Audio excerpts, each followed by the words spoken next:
All right, we are now on to fan favorites, shout outs and rants. We're going to go back to Mr. Armstrong, then across the pond to Mr. Kelly, Professor Woody, Jay Rosen, and I'll bat fifth. Jonathan Armstrong, do you have a shout out and or rant for us? I have a shout, and I have to say from the start, I would like to repeat last time around's shout out every time until somebody makes Mr. Rosen a job offer. But unlike every other US TV channel, we're not fueled by repeats here. So I've got something slightly original. I want to start a new little series of what I'm going to call popcorn cases. So cases that are coming up in the courts where you just better grab your bucket of popcorn and down for the ride. And this is the case of Nicholas Rossi. I don't know whether you've seen it over in the US. It's important to say, as I said at the start of the podcast, that anybody charged with a criminal offense is innocent until proven guilty. I want to stress that with Mr. Rossi.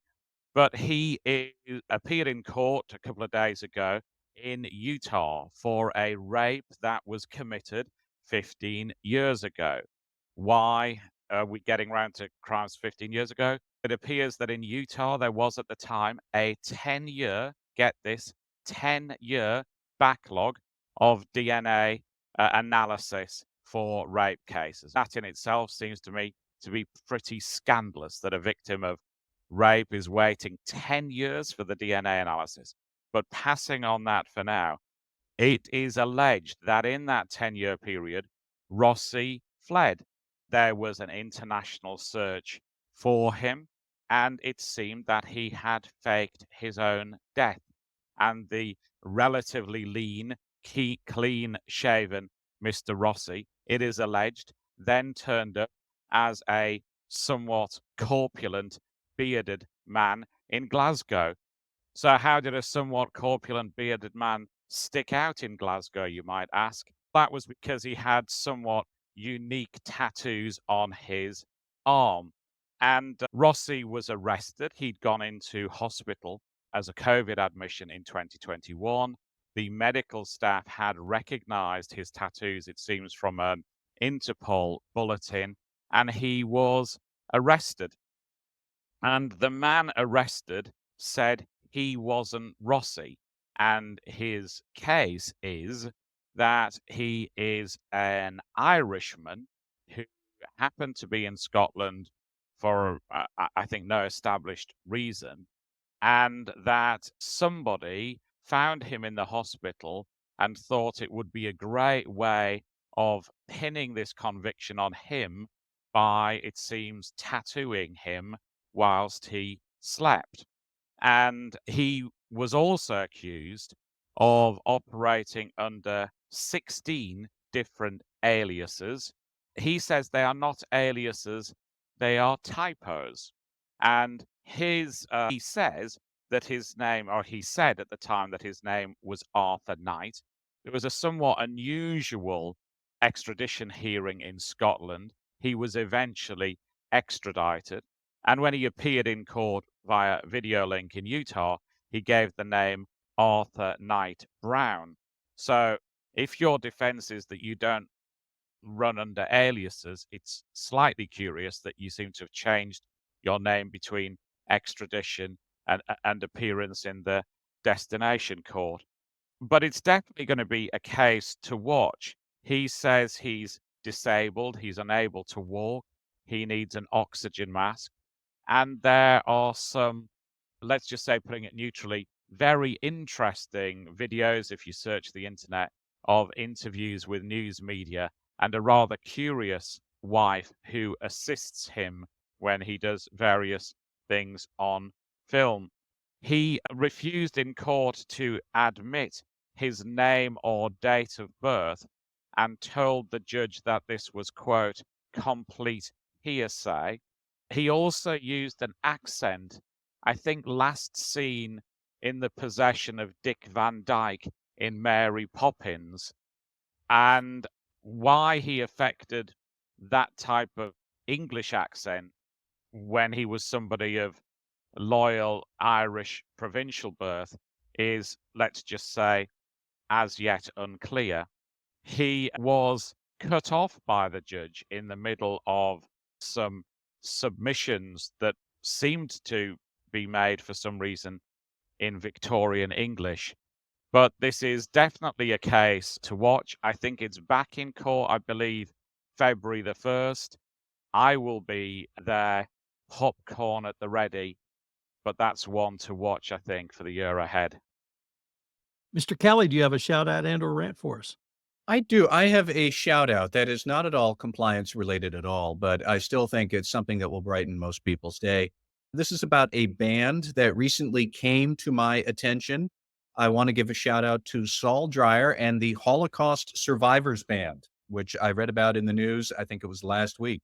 So Mr. Dreier is 98, originally from Poland, and survived the Krakow Pazlau concentration camp in World War II. And since then, he formed a band with other Holocaust survivors who go around playing gigs. They, I guess, play klezmer music, and he has played all around the world, and he is still doing it at 98 years old. As a fellow drummer myself, I did not have anywhere near as successful a career as Mr. Dreier did. I just want to give a shout out to this guy. This is amazing that this is 80 years ago. He suffered immeasurable pain getting through the concentration camps. And he turned right around and owned that pain and has turned this into a wonderful testimonial for everything that everybody else suffered there. And yet again, year after year, you find still to this day, Holocaust survivors who have done amazing things with their lives. And shout out then to Mr. Dreier, who's still keeping it real at 98 years old. And that's all I got. Let me just add that he also recently played at the White House. Professor Woody, do you have a shout out and or rant for us? I'm a very quick shout out. I find myself in Indiana this week where it has been a high of -5 at times. So I have a shout out to good friends and good people here in Indiana who run the homeless shelters there, including the Nest and Beacon, because they really are doing life-saving work. It's just really unbearable. Secondly, my pipes have frozen here. So I give a shout out to all the plumbers in the area who are working overtime.